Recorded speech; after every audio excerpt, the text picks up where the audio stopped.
Shalom Bapak Ibu yang dikasih Tuhan, puji syukur kita naikkan kepada Tuhan buat segala kebaikan dan anugerahnya kepada kita hari ini. Amin. Hari ini Tuhan masih berikan kita sekali lagi nafas kehidupan buat kita semua, sehingga hari ini kita boleh sama-sama berkumpul di dalam di dalam hari Selasa tanggal 28 Februari, minggu terakhir kita di bulan Februari tahun 2023. Malam hari ini kita juga mau sama-sama belajar merenungkan firman Tuhan, dan tema hari ini adalah peliharalah kasih dan setia. Sebuah tema yang sederhana, tetapi saya percaya ini mempunyai dampak yang luar biasa buat kita semua ketika kita taat melakukannya. Dan malam hari ini izinkan saya hari ini menyampaikan renungan firman Tuhan hari ini. Biarlah lewat renungan firman Tuhan hari ini kita dapat boleh semakin dikuatkan di dalam Tuhan. Mari kita siapkan hati kita sebelum masuk ke dalam firman Tuhan, kita persiapkan hati kita langsung dalam doa. Tuhan Yesus, kami bersyukur, berterima kasih untuk segala anugerah kasih yang Kau berikan buat kehidupan kami. Kami tahu Tuhan, tak henti-hentinya kasih-Mu dan setia-Mu buat kehidupan kami. Pimpin hari ini Bapa, kami mau mendengarkan isi hati-Mu. Biarlah apa yang kami dengarkan hari ini dapat memberkati kehidupan kami sehingga kami dapat melakukannya dan bertumbuh berbuah di dalam hidup kami masing-masing Bapa. Terima kasih Tuhan, urapi hamba-Mu yang menyampaikan isi hati-Mu, biar apa yang disampaikan ini berasal daripada apa yang Mu sampaikan untuk setiap kami. Terima kasih Bapa. Hanya di dalam nama Tuhan Yesus kami mau sambut firman-Mu. Haleluya. Amin. Bapak Ibu yang dikasih Tuhan, firman Tuhan sebagai pembuka di dalam kul malam hari ini dalam tema pelihara kasih dan setia, dari kita mau ambil dari kitab Amsal. Saya percaya kitab Amsal ini ditulis oleh Raja Salomo, seorang raja keturunan Daud yang dikenal bukan hanya karena kekayaan dan kesuksesannya saja, tetapi dikenal karena hikmat yang luar biasa yang diberikan Tuhan kepadanya. Yuk kita baca di dalam Amsal 3 ayat 3 sampai 4 firman Tuhan. Janganlah kiranya kasih dan setiamu meninggalkan engkau. Kalungkanlah itu pada lehermu, tuliskanlah itu pada loh hatimu, maka engkau akan mendapat kasih dan penghargaan dalam pandangan Allah serta manusia. Raja Salomo di dalam kitab Amsal, menurut apa yang dituliskan di dalam kitab Amsal, eh, kita tahu di dalamnya dikenal memuat banyak nasihat, banyak memuat didikan. Dan yang salah satunya hari ini kita mau belajar adalah bicara mengenai kasih dan setia, kasih dan kesetiaan. Lewat Amsal ini, kita Raja Salomo, saya percaya ini firman Tuhan, memberitahukan kita dan mengingatkan kepada kita semua untuk kita semua tidak meninggalkan kasih dan setia. Karena firman Tuhan terus katakan lewat kasih dan kesetiaan, ya, setiap yang dimiliki oleh setiap orang, maka Tuhan akan bukan hanya dihargai oleh manusia, tetapi dihargai juga dari pandangan Tuhan. Dan itu saya percaya itu sebuah kerinduan kita semua agar di dalam setiap hidup kita boleh bagaimana Tuhan berkenan atas segala sesuatu yang kita lakukan. Ya. Bapak Ibu, lewat firman Tuhan di atas, hari ini kita mau belajar yang namanya kasih dan kesetiaan, yang sebetulnya ada sesuatu yang memang kalau bicara mengenai kasih dan kesetiaan adalah sesuatu yang seharusnya tidak bisa dapat dipisahkan, ya Bapak Ibu, karena bukti dari kasih adalah pasti kesetiaan. Ya, saya percaya dan saya percaya Tuhan juga mau setiap kita umat ini memiliki kasih dan kesetiaan. Ya, orang yang memiliki kasih pasti dibuktikan ketika dia memiliki kesetiaan. Ya, jadi nggak bisa dipisahkan. Seorang yang memiliki kasih pasti dia akan setia. Ya, seperti seorang suami yang mengasihi istrinya, dia akan setia kepada istrinya. Demikian juga kalau kita mengasihi Tuhan kita pasti akan setia kepada Tuhan kita. Setia beribadah, setia berdoa, setia baca firman Tuhan. Tetapi saya mau sampaikan, orang yang setia belum orang yang setia belum tentu didasarkan karena kasih. Ya, Eh, Orang yang memiliki kasih, ia pasti setia. Tetapi orang yang setia belum tentu kesetiaannya itu didasarkan karena kasih. Ya. Orang yang orang yang memiliki kasih pasti setia. Contohnya siapa? Abraham. Bagaimana kita tahu Abraham mempunyai anak satu-satunya di masa tuanya ketika Tuhan minta untuk dikorbankan karena bukti kasihnya kepada Tuhan, dia rela mau mengorbankan anaknya sekalipun akhirnya nggak jadi karena Tuhan tolong. Tetapi seringkali yang dilihat oleh dunia itu bukan kasih. Dunia lebih melihat seringkali apa yang terlihat. Ya, ketika standarnya dunia itu beda dengan standarnya manusia dan standarnya Tuhan. Seseorang melihat kita melihat seseorang setia beribadah, ya, bukan setia kepada pasangannya. Itu yang seringkali dipandang oleh manusia.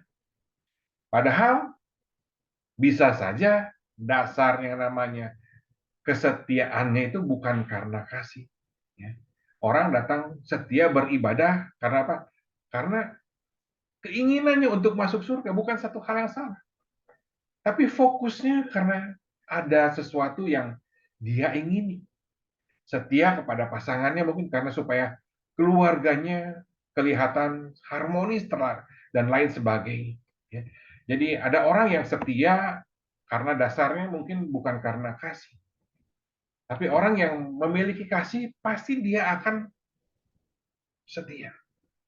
Dan hari ini kita puji Tuhan, hari ini kita sebagai anak-anak Tuhan kita tahu Tuhan Yesus datang mati menjadi manusia, datang menjadi manusia dan mati disalib buat tebus dosa kita orang yang percaya. Sebenarnya satu bukti yang Tuhan tunjukkan kepada kita agar kita ini bisa melihat dan merasakan dan bahkan memiliki kasih.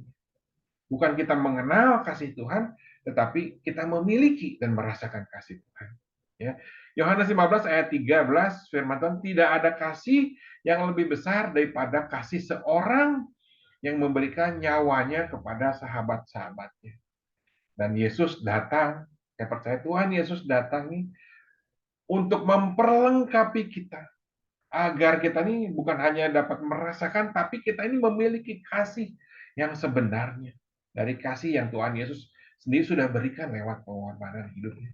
Sehingga apa? Sehingga firman Tuhan yang tadi ditulis di dalam Amsal, janganlah kiranya kasih dan setia meninggalkan engkau. Kalungkanlah itu pada lehermu dan tuliskan itu pada loh hatimu, maka engkau akan mendapatkan kasih dan penghargaan dan pandangan Allah serta manusia. Bapak Ibu, dunia melihat action-nya.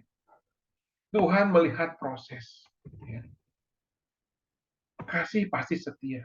Dunia melihat kesetiaannya, padahal belum tentu yang setia itu berdasarkan karena kasih. Karena itu puji Tuhan. Kita punya Tuhan yang begitu baik, ya, yang sudah mati buat jadi manusia, turun jadi manusia, mati disalib, memberikan nyawanya. Dibilang nggak ada kasih yang lebih besar daripada kasih seorang sahabat yang memberikan nyawanya. Itu agar apa? Agar kita dapat satu paket yang lengkap, yaitu kasih dan setia. Ya. Firman Tuhan di dalam Matius 22, firman Tuhan, uh, hukum yang terutama dan utama, Tuhan bilang, kasihilah Tuhan Allahmu dengan segenap hati dan segenap jiwa. Hukum yang kedua yang sama dengan itu, kasihilah sesamamu seperti mengasihi seperti dirimu sendiri. Bahkan pada kedua hukum itu terdapat seluruh hukum Taurat dan kitab Nabi. Bapak Ibu, hari ini kita sama-sama belajar, ya. Tuhan mau lewat Amsal yang Raja Salomo katakan untuk memelihara kasih dan setia, tapi dengan cara yang benar. Kita boleh setia, tapi dengan cara yang benar, dengan dasar yang benar. Dan saya percaya Tuhan tuh melihat dasarnya. Bagaimana kita setia, itu harus didasari karena dasar yang benar, yaitu karena pengenalan akan Tuhan. Karena kasih yang sudah kita rasakan, yang sudah kita miliki di dalam kehidupan kita. Ya. Tuhan Yesus datang ke dunia ini bukan kepada kita orang percaya, datang untuk mengajarkan kepada kita ini untuk jadi satu pribadi yang berbeda. Ya. Bukan hanya jadi orang yang setia, tapi harus didasari dengan kesetiaan Bapak Ibu itu dengan dasari karena dasar yang benar. Karena Bapak Ibu sudah memiliki kasih di dalam hidup Bapak Ibu sendiri. Karena itu firman Tuhan yang dituliskan di dalam di dalam Korintus bilang, demikianlah tinggal ketiga hal ini, iman, pengharapan, dan kasih. Dan yang paling besar di antaranya adalah kasih. Betapa bernilainya di hadapan Tuhan yang namanya sebuah kasih. Bukannya iman dan pengharapan ini nggak ada artinya, tapi saya percaya ketika iman dan pengharapan ini didasari tanpa dasar yang benar, yaitu kasih, saya percaya bisa saja iman dan pengharapan ini jadi satu iman dan pengharapan yang kosong. Karena iman dan pengharapan yang kita dasari ini kita bukan dasar yang benar, seringkali akan membawa kekecewaan. Karena apa? Karena iman dan pengharapan ini didasari karena keinginan kita, ego kita. Saya beriman A, saya beriman B, saya beriman C. Tanpa melihat dasar yang benar. Karena itu kita hari ini belajar. Ya, kita harus memelihara kasih dan setia, satu paket yang lengkap. Kita harus memiliki kasih terlebih dahulu, mengenal kasih Tuhan. Dan saya percaya ketika kita beriman, karena kita mengenal kasih yang benar, kasih dari Tuhan. Tuhan udah mati buat kita. Ya. Saya percaya ketika apa yang Bapak Ibu imani, ya, Bapak Ibu percaya, sekalipun belum dijawab Tuhan, kita yakin kita tetap akan jadi semakin kuat. Karena apa? Karena Tuhan memang mengasihi kita. Bahkan Dia sudah tunjukkan lewat pengorbanan. Jadi apa yang kita imani, yang kita doakan, sekalipun mungkin hari ini belum dijawab, itu akan tetap menjadi kekuatan buat kita. Tetap akan membuat kita kehilangan pengharapan karena kita tahu Bapak kita ini Bapak yang penuh kasih. Bapak Ibu kembali kepada Amsal 3 ayat 3 ya. Firman Tuhan saya kembali bacakan, janganlah kiranya kasih dan setia meninggalkan engkau. Kalungkanlah itu pada lehermu dan tuliskanlah itu pada loh hatimu. Maka engkau akan mendapatkan kasih dan penghargaan dalam pandangan Allah serta manusia. Malam hari ini kita mau belajar bahwa kesetiaan kita harus dimiliki, didasari dasar yang benar. Kita lakukan apapun kalau dasarnya yang benar. Ya. Tuhan mau kita punya satu paket yang lengkap, kasih dan setia. Nggak cuma setia aja, tapi Tuhan mau kita punya paket yang lengkap sebagai anak Tuhan. Kasih dan setia. Kesetiaan yang didasari kasih. Nah, hari ini ada dua hal yang harus kita perhatikan dan saya percaya dan harus kita lakukan. Ketika kita sudah mungkin sudah memiliki dan merasakan kasih Tuhan, kesetiaan Tuhan, ya, yang benar dari Tuhan, maka dua hal ini yang harus kita perhatikan dan harus kita lakukan di dalam kehidupan kita sebagai anak-anak Tuhan. Ya, yang percaya tadi di dalam Amsal 3:3 percaya ketika kita memiliki kasih, jangan kiranya kasih dan setia meninggalkan. Yang pertama apa? Kalungkanlah itu pada lehermu. Jadi yang pertama apa yang harus kita lakukan? Kita harus firman Tuhan, kalungkanlah kasih dan setia ini pada lehermu. Kalau kita sudah mengetahui kasih Tuhan buat hidup kita, ya, otomatis kita akan setia. Dan Tuhan bilang, itu perlu dikalungkan di dalam leher kita. Kalung bicara sesuatu yang dikenakan di dalam kehidupan kita. Yang bahkan yang harus kelihatan, dilihat oleh semua orang. Di dalam realita kehidupan apa yang harus kita lakukan di dalam hubungan kita. Ya, dalam keluarga kita, kepada suami atau kepada istri. Ya. Apakah kita tetap memiliki kasih dan setia dalam realita? Bukan hanya ketika kita masih muda atau ketika masih pacaran, tapi apakah kita akan sampai tua tetap mengasihi pasangan hidup kita. Ya. Firman Tuhan mengatakan, hai suami, kasihi istrimu. Hai istri, hormati suamimu. Ya. Itu nggak ada yang terbantahkan dalam hubungan suami istri. Tuhan mau kasih dan kesetiaan itu ada dalam kehidupan kita sebagai di dalam keluarga, suami dan istri menghormati dan saling mengasihi? Apakah kita mengatakan mengasihi suami istri kita, pasangan kita setiap hari? Bapak Ibu bisa tahu sendiri dalam kehidupan Bapak Ibu sendiri. Yang kedua, di dalam hubungan orang tua dan anak, kasih dan kesetiaan ini nggak boleh hilang. Ya.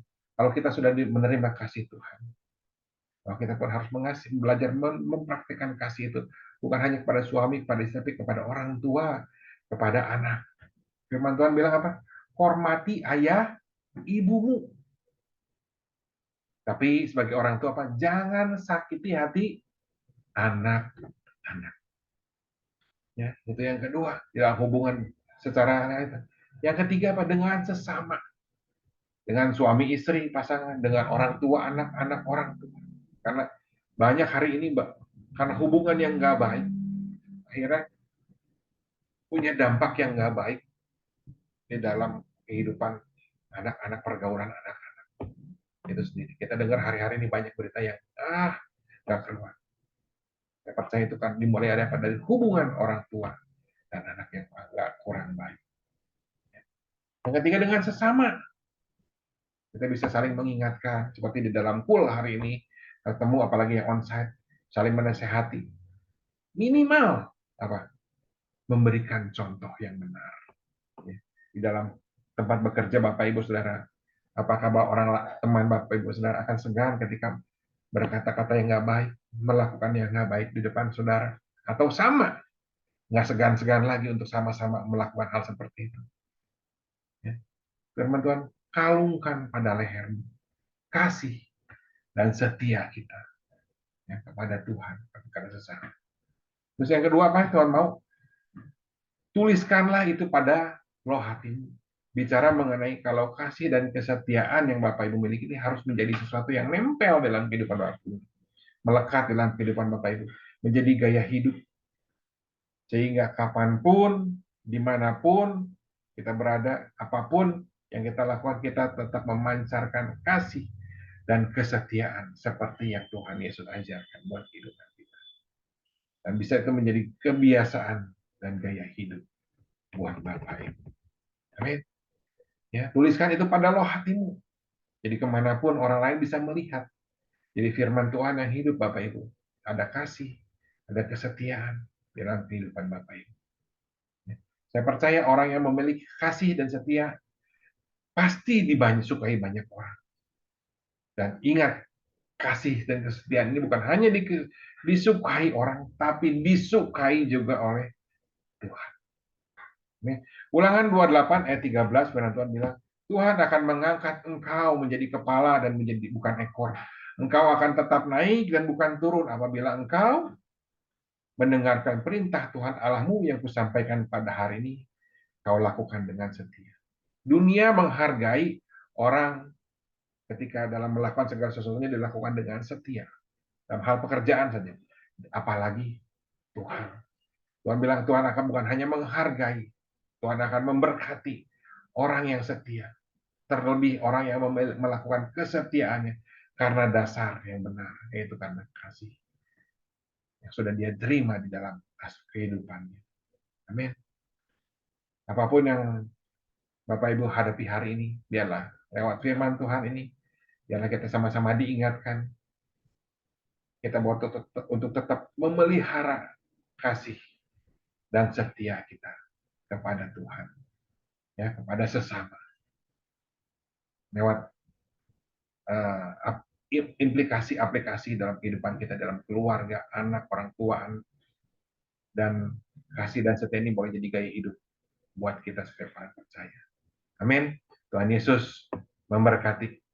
Yuk kita tutup dalam doa. Tuhan Yesus, terima kasih Bapak. Kami bersyukur kalau malam hari ini kami boleh diingatkan kembali agar kami untuk tetap memelihara kasih dan setia yang sudah terlebih dahulu kau berikan dalam kehidupan kami. Biarlah kasih dan kesetiaan ini boleh terpancar dalam kehidupan kami kepada sesama kami di keluarga kami. Sehingga orang lain boleh melihat kasih Tuhan ada dalam kehidupan kami. Terima kasih Tuhan. Kami percaya Tuhan Engkau menghargai dan menghormati orang yang melakukan penuh dengan kasih dan kesetiaan di dalam segala aspek kehidupannya. Terima kasih berkati anak-anakmu yang mendengarkan firman Tuhan hari ini. Kalau ada yang sakit Bapak, biarlah hamba-Mu hari ini berdoa. Kesembuhan dari Tuhan boleh terjadi di dalam nama Tuhan Yesus. Apapun yang sakit, kau sembuhkan di dalam nama Tuhan Yesus. Kalau ada yang ada di dalam beban yang berat dalam kehidupan mereka Bapak, kau turut campur tangan. Kau ulurkan tanganmu buat mereka Tuhan. Buka, angkat kesulitan mereka, angkat kesusahan anak-anakmu Bapak. Biarlah jalan keluarnya pada Engkau. Kau tunjukkan, kau berikan buat setiap anak-anakmu Bapak yang berseru dan berdoa kepada Engkau. Terima kasih Tuhan untuk kul malam hari. Kumpulkan kami minggu depan di dalam kul yang sama, di dalam onsite maupun secara online. Terima kasih Tuhan. Terima kasih. Hanya di dalam namamu kami berucap syukur. Haleluya. Amin. Tuhan Yesus memberkati. Shalom.